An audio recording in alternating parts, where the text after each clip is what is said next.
There was a tree, ancient, unwavering, standing tall through the changing tides of time.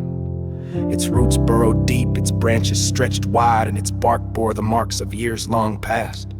But more than anything, this tree had listened, through decades, through centuries. It had heard the voices of wanderers, dreamers, lovers, warriors, and lost souls who leaned against it, resting in its shade, whispering their truth into the wind. And so it held their stories, every single one. The lovers who promised forever. Beneath its golden leaves, a boy and a girl once carved their names into its bark, believing love would last as long as the tree stood. They laughed beneath its branches, whispered secrets they shared with no one else, planned futures that stretched beyond what their young hearts could comprehend. Years later, only one returned, older, wiser, carrying the weight of lost love.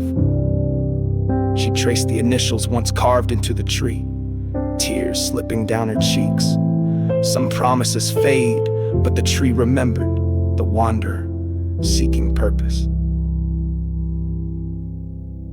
Another time, a man burdened by uncertainty sat with his back against the tree, staring at the vast horizon. Where do I go from here?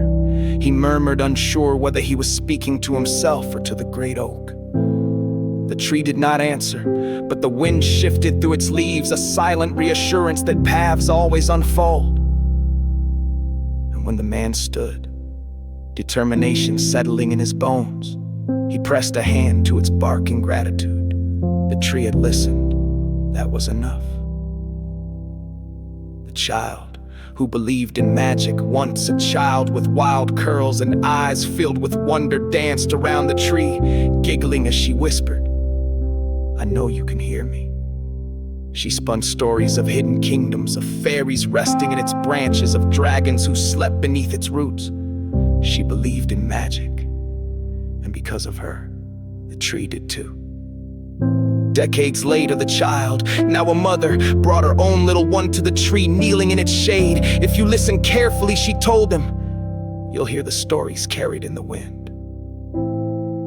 The tree knew some magic never fades. The warrior's farewell. One autumn, a weary soldier leaned against the tree after returning from battle, his armor weighed down not by steel but by grief. He had seen things he wished he could unsee, lost friends he could never reclaim. And so he spoke. He whispered their names, told their stories, promised to remember them, even if the world did not. And the tree listened. For every word, the wind carried their memory far beyond the forest, never lost, never forgotten, the endless echo of stories. Through love, loss, laughter, and longing, the tree had heard it all. And long after the lovers, the dreamers, the warriors, and the wanderers were gone, their voices remained, etched in its bark, whispered in its leaves, carried in the wind. For the tree had never spoken, but it had always listened.